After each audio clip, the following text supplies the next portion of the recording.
I've come to talk to you about addiction, the power of addiction, but also addiction to power. Now, as a medical doctor, I work in Vancouver, Canada, and I've worked with some very, very addicted people. People who use heroin, they inject cocaine, they drink alcohol, crystal meth, and every drug known to man. And these people suffer. If the success of a doctor is to be measured by how long his patients live, then I'm a failure, because my patients die very young, relatively speaking. They die of HIV, they die of hepatitis C, they die of infections of their heart valves, they die of infections of their brains, of their spine, of their hearts, of their bloodstream. They die of suicide, of overdose, of violence, of accidental deaths. And if you look at them, you call to mind the words of the great Egyptian novelist Naguib Mahfouz, who wrote, "Nothing records the effects of a sad life as graphically as the human body," because these people lose everything. They lose their health, they lose their beauty, they lose their teeth, they lose their wealth, they lose human relationship, and in the end, they often lose their lives. And yet nothing shakes them from their addiction. Nothing can force them to give up their addiction. The addictions are powerful, and the question is why? And as one of my patients said to me, "I'm not afraid of dying," he said, "I'm more afraid of living." And the question we have to ask is, why are people afraid of life? And if you want to understand addiction, you can't look at what's wrong with the addiction, you have to look at what's right about it. In other words, what is the person getting from the addiction? What are they getting that otherwise they don't have? And what addicts get are relief from pain. What they get is a sense of peace, a sense of control, a sense of calmness, very, very temporarily. And the question is, why are these qualities missing from their lives? What happened to them? Now, if you look at the drugs like heroin, like morphine, like codeine, if you look at cocaine, if you look at alcohol, these are all painkillers.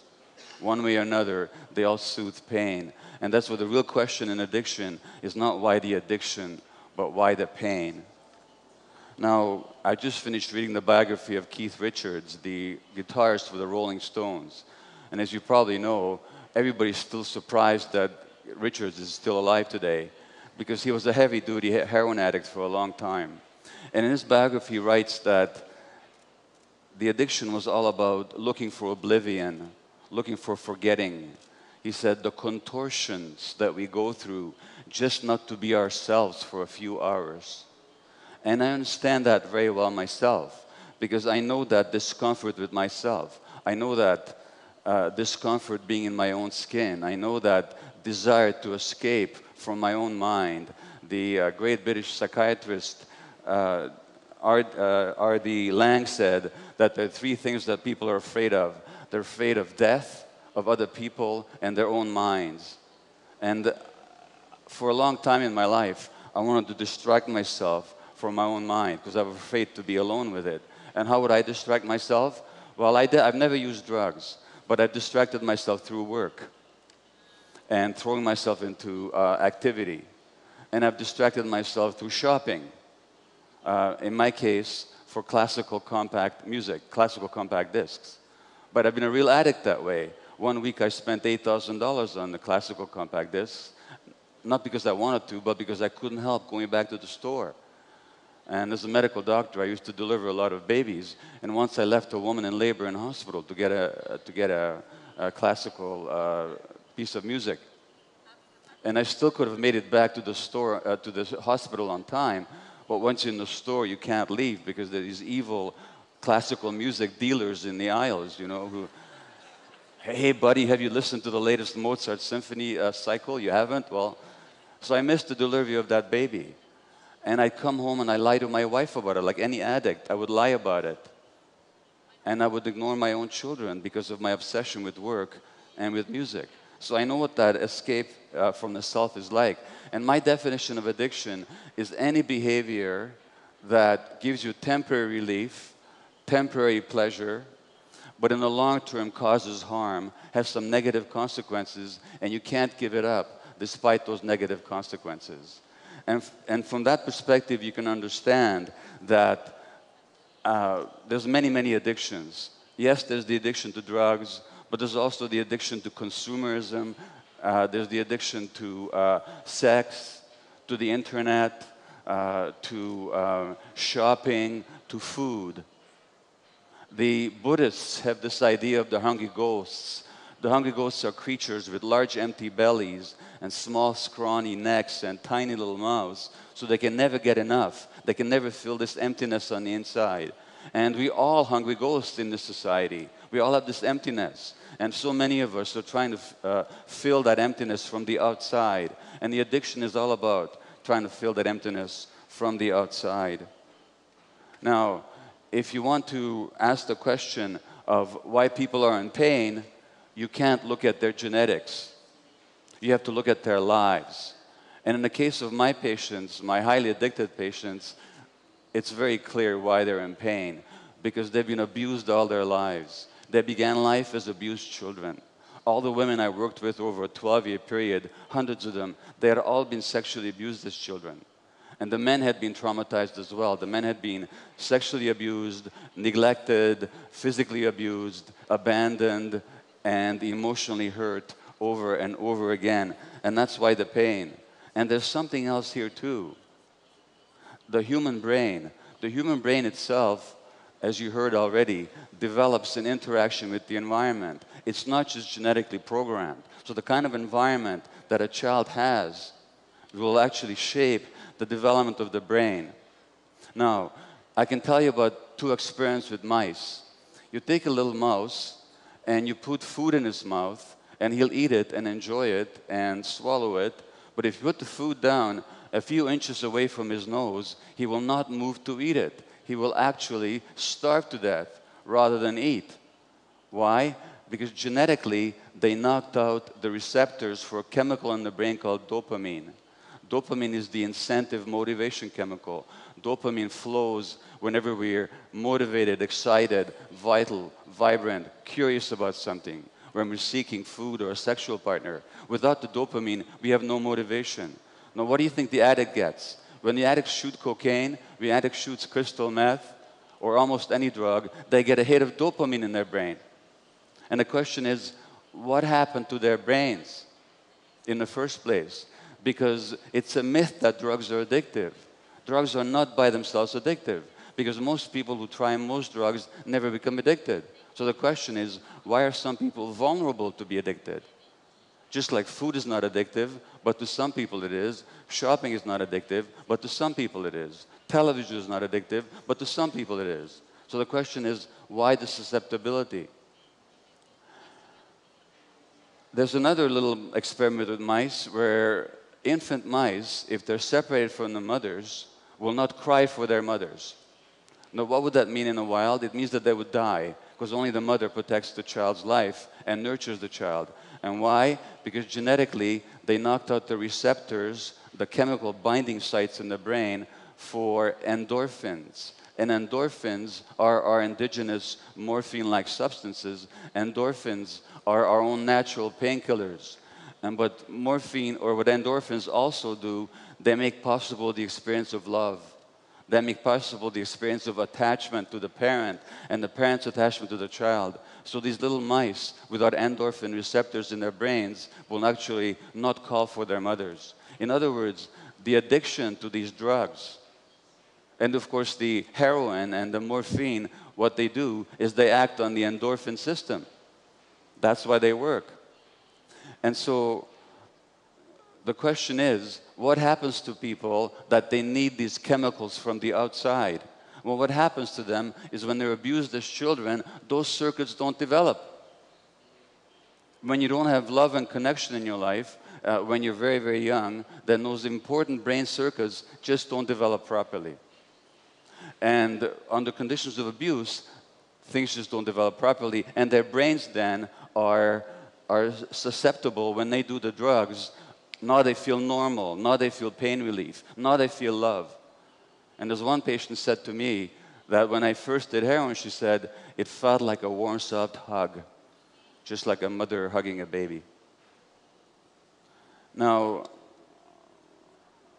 I've had that same emptiness, not to the same degree as my patients. What happened to me? What happened to me is that I was born in Budapest, Hungary in 1944 to Jewish parents, just before the Germans occupied Hungary. And you know what happened to the Jewish people in Eastern Europe. And I was 2 months old when the German army moved into Budapest, the Wehrmacht, and the day after they did, my mother phoned the pediatrician and she said, would you please come and see Gábor, because he's crying all the time. And the pediatrician said, of course I will come to see him, but I should tell you, all my Jewish babies are crying. Now why? What do babies know about Hitler or genocide or war? Nothing. What we're picking up on is the stresses and the terrors and the depression of our mothers. And that actually shapes the child's brain. That actually shapes the child's brain. And of course, what happens then is I get the message that the world doesn't want me. Because if my mother's not happy around me, she must not want me. Why do I become a workaholic later? Because if they don't want me, at least they're going to need me. Now I'll be an important doctor, and they're going to need me. And that way I can make up for the feeling of not being wanted in the first place. And what does that mean? It means that I'm working all the time, and when I'm not working, I'm consumed by buying music. What message do my kids get? My kids get the same message, that they're not wanted. And this is how we pass it on. We pass on the trauma, and we pass on the suffering unconsciously from one generation to the next. So obviously, there are many, many ways to fill this emptiness. And for each person, there's a different way of feeling the emptiness. But the emptiness always goes back to what we didn't get when we were very small. What we didn't get when we were very small. And then we look at the drug addict, and we say to the drug addict, how can you possibly do this to yourself? How can you possibly inject this terrible substance into your body that may kill you? But look at what we're doing to the earth. We're injecting all kinds of things into the atmosphere and the oceans and the environment that is killing us, that's killing the earth. Now, which addiction is greater? The addiction to oil or to consumerism? Which causes the greater harm? And yet we judge the drug addict because we actually see that they're just like us, and we don't like that. So we say, you're different from us. You're worse than we are.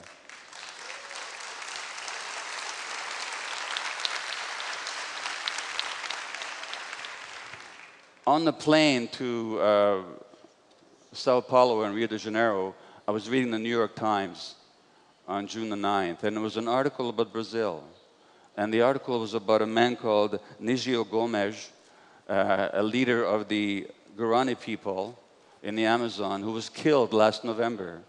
And you probably heard about him. And he was killed because he was protecting his people from the big farmers and companies that are taking over the rainforest and destroying the rainforest, and they're destroying the habitat of the native Indian people here in Brazil. And I can tell you that coming from Canada, the same thing has happened over there. And many of my patients were actually First Nations Indian people, native Indian people in Canada. And they are heavily addicted. They make up a small percentage of the population, but they make up a large percentage of the people in jail, the people who are addicted, the people who are mentally ill, the people who commit suicide. Why? Because the lands were taken away from them, and because they were killed and abused for generations, generations, and generations. But the question I ask is, if you can understand the suffering of these native people and how that suffering makes them seek relief from pain in their addictions, what about the people who are perpetrating it? What are they addicted to? Well, they're addicted to power. They're addicted to wealth. They're addicted to acquisition. They want to make themselves bigger. And when I was trying to understand the addiction to power, I looked at some of the most powerful people in history. I looked at Alexander the Great. I looked at Napoleon. I looked at Hitler. I looked at Genghis Khan. I looked at Stalin. It's very interesting when you look at these people. First of all, why did they need power so much? Interestingly enough, physically, they were all very small people, my size, or smaller, actually smaller. They came from outsiders. They were not part of the major population. Stalin was a Georgian, not a Russian. Napoleon was a Corsican, not a Frenchman. Alexander was a Macedonian, not a Greek. And Hitler was an Austrian, not a German. So a real sense of insecurity and inferiority. And they needed power to feel okay in themselves, to make themselves bigger. And in order to get that power, they're quite willing to fight wars and to kill a lot of people, just to maintain that power. I'm not saying that only small people can be power hungry, but it's interesting to look at these examples. Because power, the addiction to power, is always about the emptiness that you try and fill from the outside. And Napoleon, even in exile, on the island of St. Helena, after he lost power, he said, I love power. I love power. He couldn't think of himself without power. He had no sense of himself without being powerful externally. And that's very interesting when you compare it to people like the Buddha or Jesus. Because if you look at the story about Jesus and Buddha, both of them were tempted by the devil. And one of the things that the devil offers them is power, earthly power. And they both say no. Now, why do they say no? They say no because they have the power inside of themselves. They don't need it from the outside. And they both say no because they don't want to control people, they want to teach people. They want to teach people by example and by soft words and by wisdom, not through force. So they refuse power. And it's very interesting what they say about that. Jesus says that the power and the reality is not outside of yourself, but inside. He says the kingdom of God is within. And the Buddha, before he dies, and his monks are mourning and crying and they're all upset, he says, don't mourn me, he says, and don't worship me. Find the lamp inside yourself. Be a lamp unto yourselves. Find the light within. And so as we look at this difficult world with the loss of the environment and the global warming and the depredations in the oceans, let's not look to the people in power to change things. Because the people in power, I'm afraid to say, are very often some of the emptiest people in the world. And they're not going to change things for us. We have to find that light within ourselves. We have to find the light within communities. And in our own wisdom, in our own creativity. We can't wait for the people in power to make things better for us, because they're never going to. Not unless we make them. Now, they say that human nature is competitive, that human nature is aggressive, that human nature is selfish. It's just the opposite. Human nature is actually cooperative, human nature is actually generous, human nature is actually community-minded. What we see here at this conference with people sharing information, people receiving information, people committed to the better world, that's actually human nature. And what I'm saying to you is, if we find that light within, if we find our own nature, then we'll be kinder to ourselves, and we'll also be kinder to nature. Thank you. Thank you. Thank you. Thank you.